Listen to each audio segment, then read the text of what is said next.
रक्त बीज का संहार कर आतंक भय से मुक्ति दिलाई, अपने भक्तों की पीड़ा दूर करने देखो मां कालरात्रि आई। और उन्हीं मां कालरात्रि को नमन करते हुए मैं मनीषा सिंह स्वागत करती हूं आप सभी का नेटवर्क 10 की हमारी इस खास पेशकश में।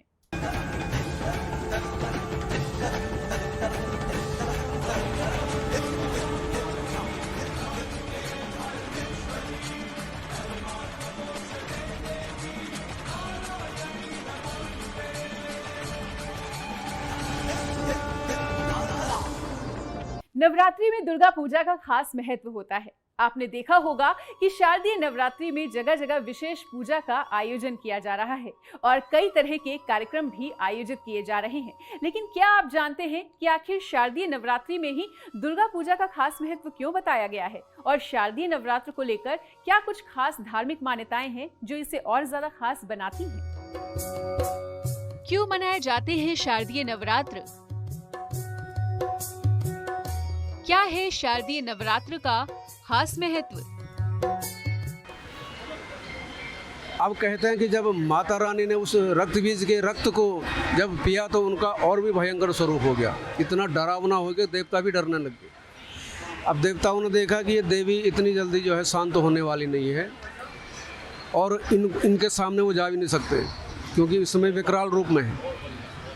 अब इनको शांत करे कौन? किस में इतनी हिम्मत है जो इनको शांत कर सकता है? तो सबने विचार विमर्श किया कि किसी के बस की नहीं है भगवान शिव के अलावा, क्योंकि भगवान शिव ही सबके तारणहार है, जिन्होंने हलाहल विष को पी लिया सृष्टि की रक्षा के लिए, वही इस कार्य को कर सकते हैं। तो भगवान शंकर के पास गए देवता और उन्होंने कहा भगवान देवी जी जो है विकराल हैं, ये इनके सामने हमारी हिम्मत नहीं है जाने की, आप ही कुछ कर सकते हैं। तो भगवान शिव ने देखा ठीक है, वो जहाँ से महाकाली आ रही थी उस रास्ते में वो लेट गए। जब वो नाचते हुए आ रही थी तो मतंग थी, रक्त पिया था, रक्त की धाराएं लगी हैं पूरे मुंह पे। तो जब वो नाचते हुए आ रही थी तो भगवान शिव लेटे हुए हैं रास्ते में, तो उनका पैर भगवान शिव की छाती में पड़ गया। अब जब छाती में पड़ गया तो हमारे से जब कोई गलती हो जाती है तो हमारी एकदम जीभ निकलती बाहर, बहुत बड़ी गलती हो गई। तो जब उनका पैर भगवान शिव की छाती में पड़ा तो उन्होंने देखा यहाँ ही तो भगवान शिव है, गलती हो गई मेरे से, इतनी बड़ी जीभ निकल गई बाहर, उसके एक खेद होता है। तो जब वो जीभ निकली तो उनका क्रोध वही शांत हो गया, क्योंकि उनके चरणों के नीचे भगवान शिव आ गए। तो उन्होंने ग्लानि हुई, आत्मग्लानि हुई कि भगवान शिव मेरे पैरों के नीचे आ गए। और आत्मग्लानि में जो है एक अचानक जो है जीभ निकल गई बाहर उनकी, तो उनका गुस्सा जो है, जो क्रोध था, वो वहीं शांत हो गया।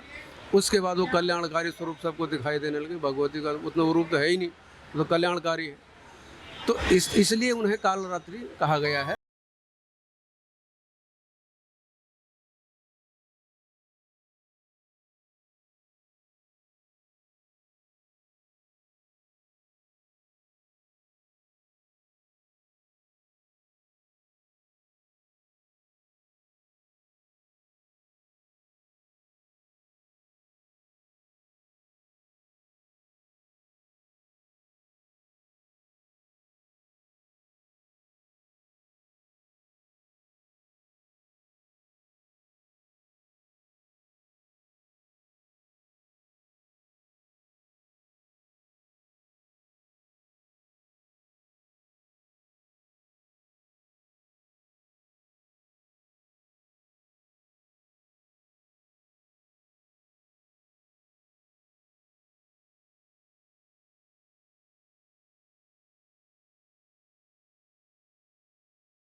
नवरात्रि का 7वां दिन यानी कि मां कालरात्रि का दिन। नवरात्रि के 7वें दिन की स्वरूप मां कालरात्रि की पूजा करने से सारे कष्ट दूर हो जाते हैं। सदैव शुभ फल देने के कारण इनको शुभंकरी भी कहा जाता है।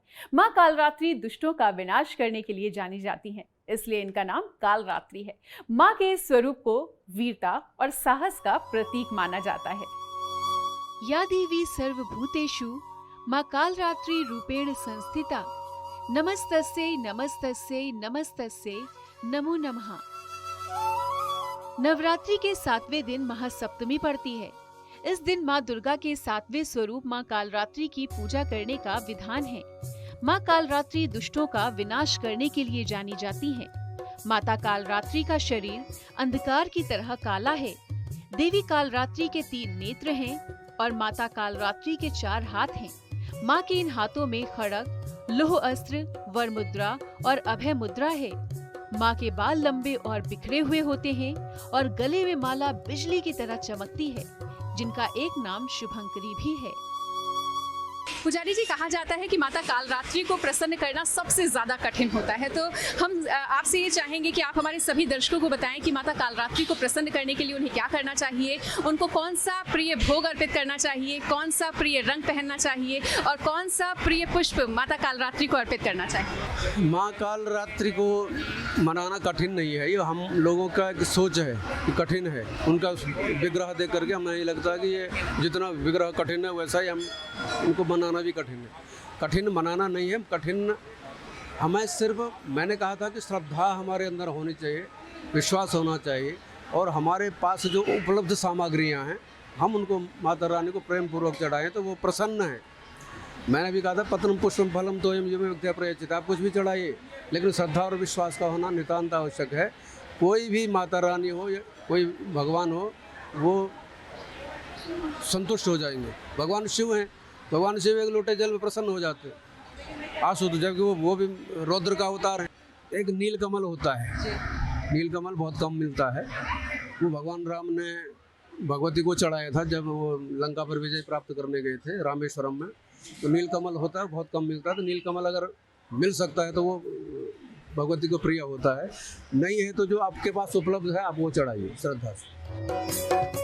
भूत प्रेत या बुरी शक्ति का भय शत्रु और विरोधियों को नियंत्रित करने के लिए मां कालरात्रि की पूजा अचूक मानी जाती है।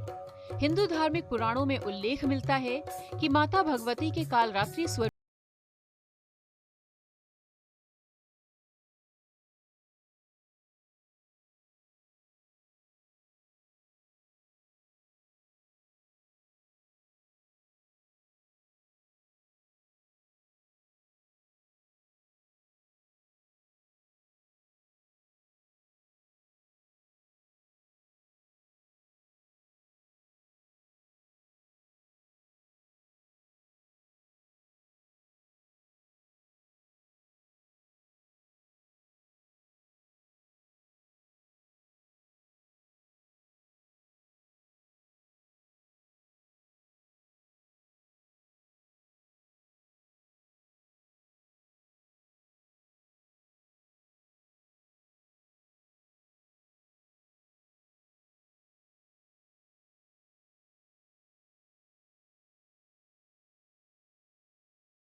में माता कालरात्रि की पूजा का इतना ज्यादा विशेष महत्व क्यों माना जाता है? इसमें कुछ तांत्रिक क्रियाएं भी होती है, तांत्रिक पूजाएं होती है जो रात में ही होती है। नवरात्रि का अर्थ ही, रात्रि का अर्थ ही क्या है? साधना है। रात्रि का अर्थ रात्रि से नहीं है, साधना से है। साधना कब होती है? रात्रि में होती है, दिन में नहीं होती।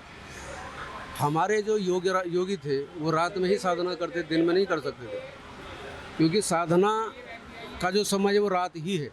कैसे है? ये जब आप साधना में बैठते हैं और आप जिस मंत्र का जप कर रहे हैं, उस मंत्र से जो तरंगें निकलती हैं वो उस परम शक्ति तक पहुंच जाती हैं, क्योंकि रात्रि शांत होती है, कोई जो है बीच में बाधा नहीं होती है। तो आपकी जो मंत्र शक्तियां हैं वो उस परम शक्ति तक पहुंचते हैं और आपका कल्याण हो जाता है। वही साधना अगर आप दिन में करते हैं तो आपकी जो मंत्र शक्तियाँ वो तो वहाँ तक नहीं पहुँच पाएंगी, क्योंकि उन तरंगों को जो है सूर्य की किरणें बाधित कर देती हैं, वहाँ तक नहीं पहुँच पाती। शोरगुल बाधित कर देता है, क्योंकि साधना के लिए एकांत चाहिए, एकदम शांत, जहाँ कोई शोरगुल नहीं। इसलिए योगियों ने रात्रि को ही चुना। रात्रि शब्द का अर्थ है साधना से, उन्होंने रात्रि को ही चुना साधना के लिए। इसलिए नवरात्रि, 9 रातें जो 9 चक्र होते हैं शरीर के, उन 9 चक्रों में जो साधना शुरू करते हैं। सर्वप्रथम जो है मूलाधार चक्र से शुरू होता है और सोम चक्र तक ये भगवती का जो है योग साधना चलती है। और 9वें चक्र में जब पहुंचता है तो अंत में जो है 10वां चक्र जो हमारा ब्रह्म रंध्र है यहाँ से, वो हमारी तो क्या निकले उन योगियों की प्राण वायु यहाँ छेद करके निकल जाती है उस परम शक्ति में। तो ये इसलिए नवरात्रि का मतलब है कि साधना से 9 रात की साधना वो देवी की करते हैं। तो उसी तरह हम लोग वो तो योगी हैं, वो कर सकते हैं। हम गृहस्थी हैं, हम उतनी साधना नहीं कर सकते, लेकिन कुछ न कुछ हम कर सकते हैं अपनी श्रद्धा के अनुसार, विश्वास के अनुसार माता रानी की पूजा कर सकते हैं। तो नवरात्रि पर आधारित इस खास पेशकश में आगे भी खास जानकारियां देते रहेंगे, पर यहां पर रुकेंगे एक छोटे से ब्रेक के लिए। तो ब्रेक के बाद आप सभी का स्वागत है हमारी इस खास पेशकश में, और बात हो रही है आज महासप्तमी की। तो नवरात्रि में आज महासप्तमी का खास मौका है जो कि देवी कालरात्रि को समर्पित है, और इस खास मौके पर हम आपको बताते हैं एक ऐसे खास मंदिर के बारे में, माता के उस शक्तिपीठ के बारे में जहां स्वयं श्री कृष्ण और बलराम का मुंडन हुआ था, जहां महाभारत युद्ध में विजय का आशीर्वाद लेने खुद पांडव भी श्री कृष्ण जी के साथ यहां पर आए थे। जी हां, हम बात कर रहे हैं श्रीदेवी कूप भद्रकाली शक्तिपीठ की, जहां माता सती के दाएं पैर का टखना गिरा था। श्रीदेवी कूप मां भद्रकाली मंदिर हरियाणा का एकमात्र शक्तिपीठ। मन्नत के लिए यहाँ पर चढ़ाए जाते हैं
माता की पूजा का विशेष महत्व होता है।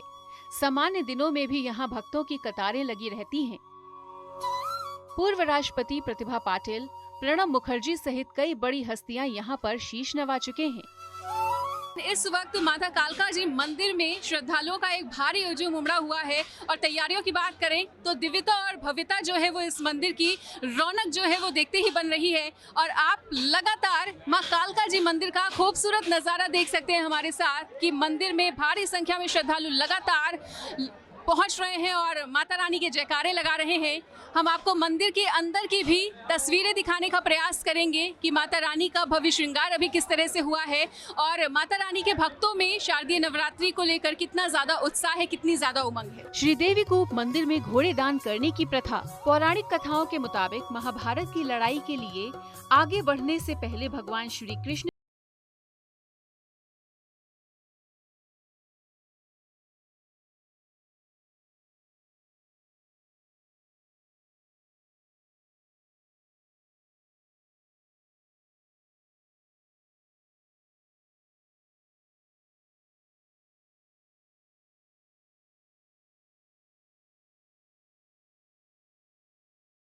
खाने की परंपरा शुरू हुई और आज भी यहाँ अपनी मनोकामना पूरी होने पर श्रद्धालु घोड़े चढ़ाते हैं।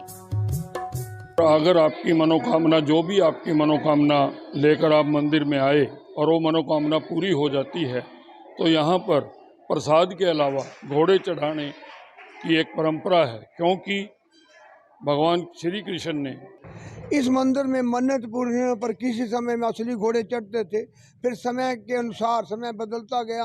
अब अपनी सामर्थ्य के अनुसार मन्नत पूरी होने पर कोई सोने के, कोई चांदी के और आम समाज के लोग अपनी सामर्थ्य अनुसार मिट्टी के घोड़े चढ़ाते। माँ के मंदिर में जैसे युद्ध के घोड़े दान किए गए थे जीवित, उसी परंपरा को निभाते हुए लोग मनोकामना करते हैं और जिसकी जैसी क्षमता है श्रद्धा अनुसार मिट्टी के, चांदी के, किसी भी प्रकार के, सोने के, लकड़ी के, अनेक प्रकार के घोड़े यहाँ प्रतीकात्मक रूप से माँ की सेवा में अर्पण करते हैं। मान्यताओं के अनुसार भगवान श्री कृष्ण कुरुक्षेत्र की भूमि पर महाभारत का युद्ध होने से पहले ही कई बार यहाँ पर आ चुके थे और मां भद्रकाली देवीकूप मंदिर का इतिहास भी श्री कृष्ण जी के मुंडन से भी जुड़ा हुआ है। मां भद्रकाली देवीकूप मंदिर का इतिहास श्री कृष्ण के मुंडन से भी जुड़ा हुआ।